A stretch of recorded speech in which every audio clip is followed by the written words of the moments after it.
Hello. We know Pittsburgh has a rich arts culture, and today's show is all about that art. We start off with a new musical play hitting the stage about sisters who come together and discover more about their family bond and legacy. And get ready for 3 days of dancing, celebrations, and fun in the Hill District as the Hill Dance Academy Theater marks its 20th anniversary. Plus, the dancing continues with a West African choreographer and a dance company from New York for the Legacy Arts Project's Dance Africa Pittsburgh Festival. So pull up a chair and meet us at the corner. Intersection starts right now.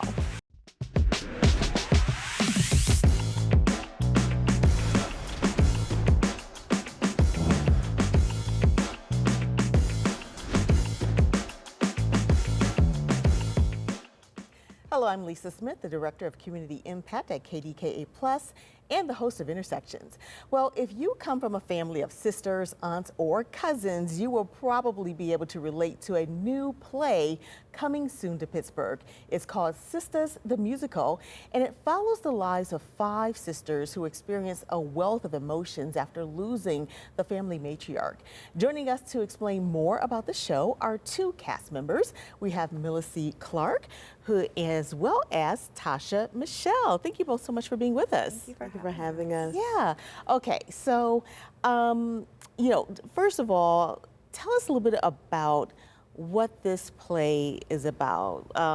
Tasha, let's start with you. What is this really about? Sure. It's about family, the bonding of sisters, and the cultural of Black women together as being sisters as they come together to honor the grandmother who has just passed. Mm-hmm. And as our family members pass, we often come together and we have a lot of thoughts about things that have happened in the past with that loved one, things that made us laugh, things that made us cry, the music that we remember with that loved one. And so you just gather and you have a bunch of memories that you share together. Yeah. And Melissa, what character do you play? Well, I played Tamika. She is the youngest of this wonderful group of women. And I think that Tamika is really the spark of the group because she's coming with this bold and fresh idea of what the world looks like for her generation. And she's not afraid to let you know that. But the beautiful thing is that these ladies hold space for her to be herself, and they really give her a platform to share her ideas. Yeah.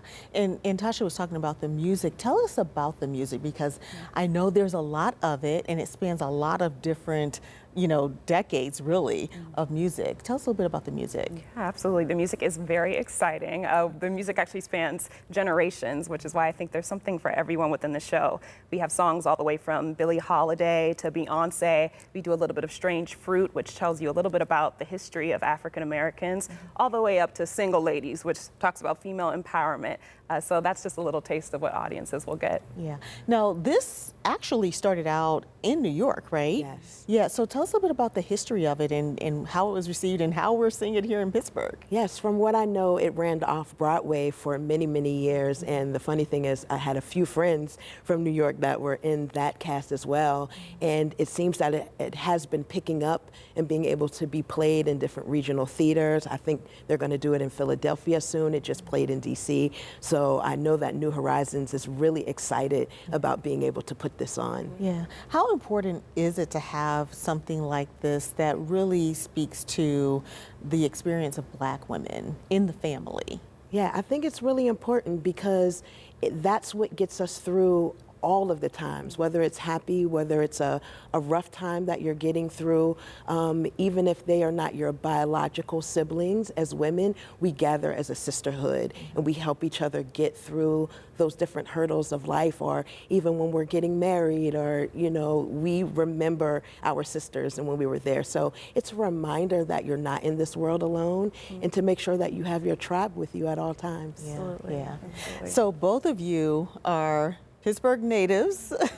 Tell us a little bit about, your experience in theater, in shows, coming back here to be in this show, and what it means to kind of perform back here at home. Sure. I grew up in Greensburg, Pennsylvania, and I went to Greensburg-Salem High School, then went to Point Park University for musical theater, and from there I really started my professional career, and it started right here in Pittsburgh. Started with Pittsburgh Playwrights Wrights Theater Company, and I've had the opportunity to work at Pittsburgh CLO and many different theaters here in the city, but I always credit Pittsburgh for being my training ground that really gave me my roots and my confidence to take my talents elsewhere and outside of the city, and was proud to be named a Pittsburgh Performer of the Year for Post-Gazette, and I think it's just a testament. So I always enjoy coming back and giving back to the city that I really think built me. Yeah. Yes, yes. And Tasha. And I graduated from a phenomenal theater arts program at Woodland Hills High School. And then I went to University of Pittsburgh to train in theater arts, where I met Dr. Vernell Lilly and did a lot of my training with her at the University of Pittsburgh for Kuntu. And then I left and went to New York, and I've done, right now I'm traveling with Renee Elise Goldsberry, who was the star of Hamilton, as one of her background vocalists. So to be able to step out in the professional world from my training from Pittsburgh has really been great. Yeah, yeah. And some of the other performers are also Pittsburgh based, is that right? Yes, yes. Incredible actors. We have Carla Payne, who is in the cast, Angelique Struthers also. We Jenny Malarkey yes, as well. yeah, so Actress. yeah. What do you think audiences will get from this show? Joy, Yes. a reminder to keep pushing, a reminder that music drives us at all times. Music is such a universal language, so even though most of the women are Black women, we do have a sister-in-law in the cast who is a white woman. So music is universal, especially as we begin to talk about music in the show. Absolutely. What There's about you? something for everyone in it. I think that's the great thing. There's so many generations that are represented within our show, so I don't think that there will be a dull moment. There will be a song that everyone knows, and we encourage people to sing along with us and to just come out and have a good time. And I think what we do as a cast and characters on stage is that our characters leave with a better understanding of each other. So I hope the audience will as well. Yeah, well, it sounds amazing, and hopefully people will just fill the room. Yes. Yes. And so we have some information that we're going to put on the screen about this performance. Again, Sistas The Musical, presented by New Horizon Theater. The first show is going to be on Sunday, July 20th. And you can see the other dates there, and it will be at the Kelly Strayhorn Theater. And there's also information on tickets and other information. Thank you both so much for joining us Thank and you telling so us all much. about this. It sounds like an amazing show. We Thank appreciate you. coming. Thank you. Appreciate it. All right. Well, coming up, celebrating 20 years of the Hill Dance Academy Theater with a second line and more. Intersections, we'll be right back.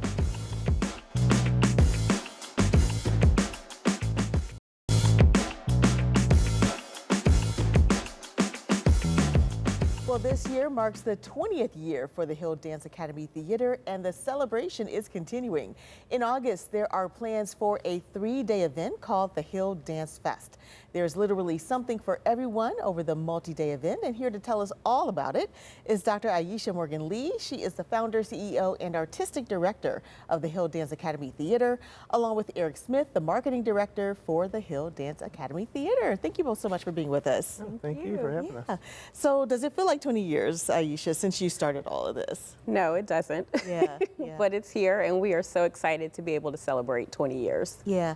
So for people who maybe aren't familiar with everything that happens at Haddad, tell us a little bit about the levels of teaching and how the different styles of dance that you guys focus on. Yeah, so Hill Dance Academy Theater starts with students ages 3 to 18, and we train students in all styles of dance, from ballet, jazz, tap, African, modern, hip hop, in hopes that they will have a professional career on the stage. Yeah, and I know we're talking about the festival, but this is not the first thing you've done this year to celebrate. Tell us a little bit about some of the other things that you've done for the 20-year. So we started the 20th anniversary with the International Association of Blacks in Dance Conference that was here in Pittsburgh in January. It was the 35th conference and festival and our first time hosting it. So that's how we started it off.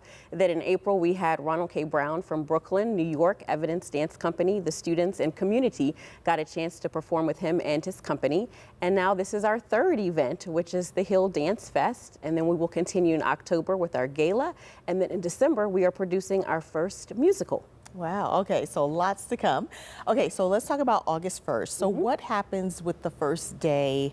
I know that there's going to be a celebration where you're recognizing community members. Tell us a little bit about that. So the first day, August 1st on Friday, we have a VIP reception in which we are honoring our community. So we've been around for 20 years and we want to support and celebrate not only Hadat, but the Hill District community who has supported us. So we are giving away awards for an individual in the Hill District and also a business or organization, a monetary award for those who are just doing exceptional work and thanking them for all that they're doing. The students will also perform on Friday, and then you'll be able to see the campus and the building. Yeah. Okay. And then Saturday, that's going to be an all-day day. Yeah. So tell us a little bit about how things are getting kicked off on Saturday. So Saturday is exciting because we will start off at noon with the blessing of the building. So pastors Brian Edmonds and Dion Edmonds from Macedonia are our co-chairs, and we're going to have a second line. So grab your umbrella, your handkerchief, whatever you can find, and come march with us from the. We sit on 3 streets. So we will start on Webster, then we will go to Wanlis and then Bedford and have the blessing of our main building, the Morgan Lee Arts Center, along with our administrative offices named after my grandparents, and our other residency retreat center named after my other set of grandparents. And the second line is because one set is from Louisiana. One set is from Louisiana. My mom is from Louisiana. So our residency retreat center named after Juanita and Lloyd Morgan, we will second line from all over the building, bless it, and have a good old time. And then we'll kick off with other activities, food trucks, main stage performances, a children's circle, arts and crafts. We're going to also have food on the grill. So just a good old time for people of all ages to come and gather. Yeah. You mentioned to me before line dancing is going to be part of it. Yes, along with line dancing as well. Because I asked if there would be fans. Yes, we will have. We will have the fan dance that is very popular, along with the wobble and the Tamiya and all the other line dances that are around. We will make sure that we have all those. We have TJ, the DJ, who will be helping us with the 1s and 2s and keeping us, grooving all day long. All right. And so, Eric, what happens after the line dancing? What's happening later in the day? So later in the day, starting at 9 p.m., we're going to have a dance party. Because what is a dance fest without dancing? True. So TJ the DJ will continue an old school party inside the building, and outside the building under the stars, we'll have DJ Ghost who will do more of the newer music. So there'll be 2 parties going on at one time, but you're able to go and move in and out of either party. Yeah. Okay. And then Sunday is your final day. Tell us a little bit about what happens. So Sunday we're going to do a mini film fest where we are going to celebrate and watch films of either people who live in the Hill. It's about the Hill, written or directed by people in the Hill. So we're looking at movies such as Do the Right Thing, which stars Bill Nunn.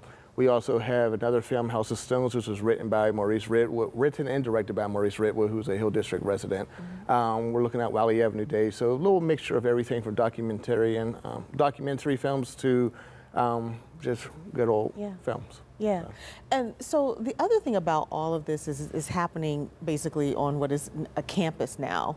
Tell us a little bit about how this is almost like the first time everyone is seeing all of the buildings together. Yeah, so we purchased the former St. Benedict the Moore School, Convent, and Rectory back in 2021. And so people have come and seen some of it, but we haven't really done nothing really major. We're just continuing with our program. So now that we've had a chance to live in it, we have our entrepreneurial artists who are on the first floor. We have our dance academy. We have the residency retreat center, which is a 10-bedroom house. We have our administration offices. It's about a 32,000 square foot campus. And so now it's time to say, here it is, come and see it. A lot of people don't necessarily know that we are there, and so we want them to know we are here. We're there in the community. We have a place for artists. We have a place for those if they need to stay somewhere. And so we want to be able to show it off and also name the building, which kind of just makes it ours. Yeah. So we're very excited about that. And so when you have the residency, does that happen through the year, or how does that work? Yes, you can rent the residency as long as no one doesn't already have a contract there. You can rent it. It's mainly for artists who are coming in. Like, we bring all of our international artists in. We also have a group of artists from Legacy Arts who will be there during their time for Dance Africa. So if you're interested in renting it, you can go on our website and you can find out more about it. It's a little 10-bedroom house, so a kitchen, living room, all the amenities that you will want, and very, very peaceful. Yeah. Well, speaking of if you're looking for information, we have some information that we can show our viewers about everything that is happening August 1st through the 3rd at the Morgan Lee Arts Center in the Hill District. And for more information, they can go to 5678hadat.org. All right, thank you both so much for being with us. We appreciate it, and I'm sure everyone is going to be out there. Thank you. Have lots of fun. All right. All right. Well, coming up, we are not done. There's more dancing to come all the way from West Africa. Intersections. We'll be right back.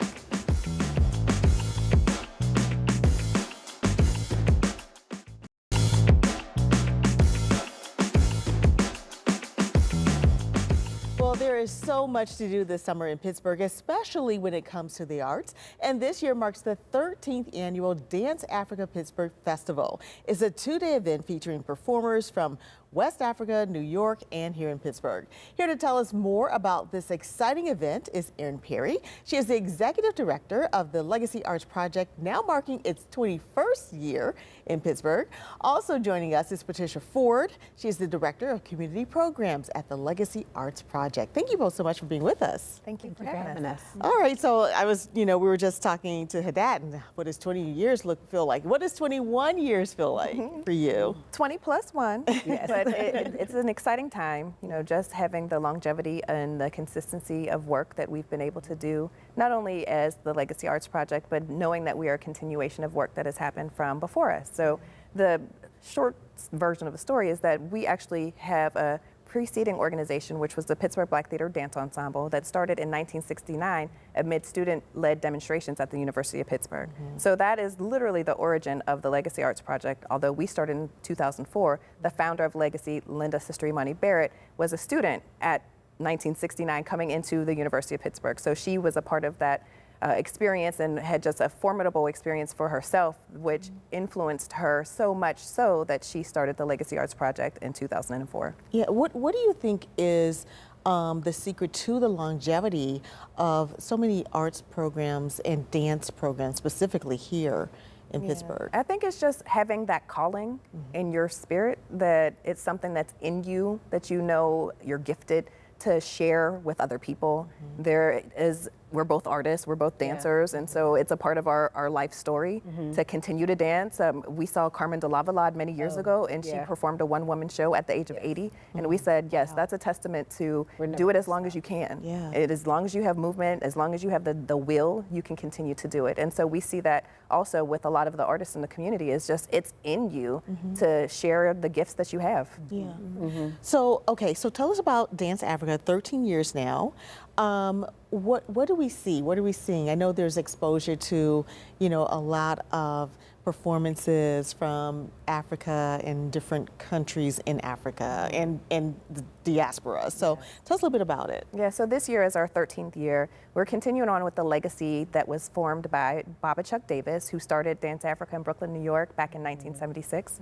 And he actually knew Bob Johnson, who was the founder of the Pittsburgh Black Theater Dance Ensemble. So that's how we connected with him through that long-term relationship that they had. So in 2010, Sister Imani brought Baba Chuck to Pittsburgh for the first time. And so we've been doing Dance Africa ever since. And so it's just this way that he had instilled in himself, as well as with all of the other artists throughout New York and the other cities where Dance Africa is held, to really celebrate the majesty of African dance, recognizing not only the power and the beauty that it represents, but also the ways that it brings people together and are able to experience joy. We like to say that there is healing in joy. And so when people come and experience Dance Africa, it is a lasting impression that they feel from just witnessing the majesty of the arts that are happening within the performances. So this year we are bringing not only folks who are local to Pittsburgh, but Yusuf Kambasa, who is from Guinea, West Africa. He is a very renowned choreographer and dancer.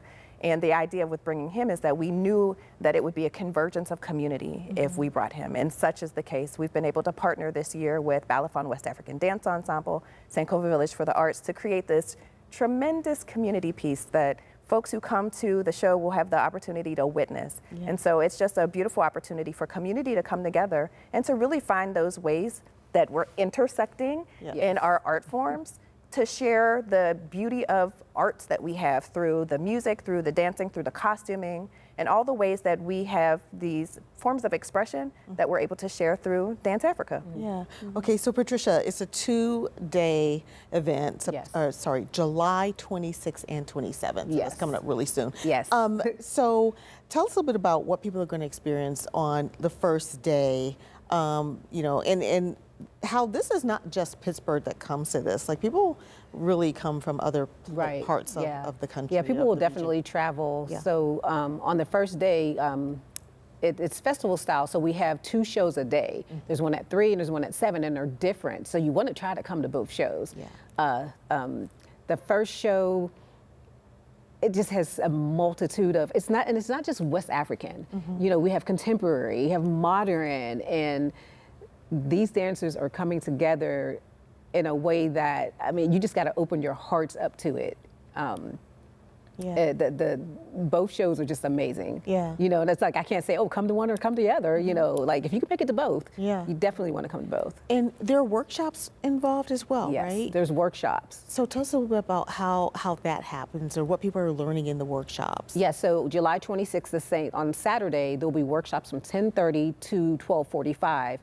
Yusuf Kumbasa will be teaching Guinea-style dance, and then also Nam, actually that's his group name, but Robinson Mathurin will be teaching Haitian dance. Okay, yeah. So, we're having people come from literally all over, and they can get their tickets on the Hazard website as well. Yeah. Yeah. And we just saw a little bit of the Haitian dance, an example of that. Is there drumming also? For sure, there is drumming. In addition to the performances that are happening in the workshops, we are also having an open air marketplace. So we're partnering with the Ujamaa Collective, who is the host of the marketplace. So from 12 p.m. to 6 p.m., it's free and open to the public. So we're inviting people to come out and just take part in not only the marketplace, but there will be performances that are happening from some of the local groups that are hosting children, including ourselves. We have a summer camp happening, so some of the youth from our summer camp will be able to perform outside during the marketplace.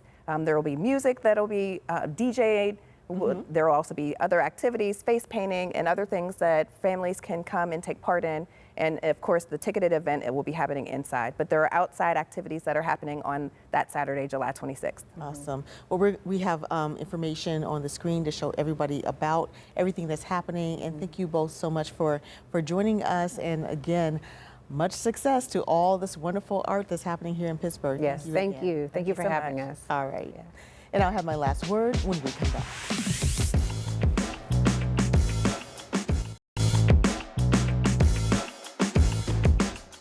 Music. Some call it the soundtrack to our lives. Music and other art help bring context to our lives. Sometimes a song can express what you're feeling or thinking better than you can explain it to someone. That's because music and songs tell stories that speak to us individually and as a whole. Everyone understands it because everyone has their own interpretation of it, so let the music play. Thanks for watching. We'll see you next time on Intersections.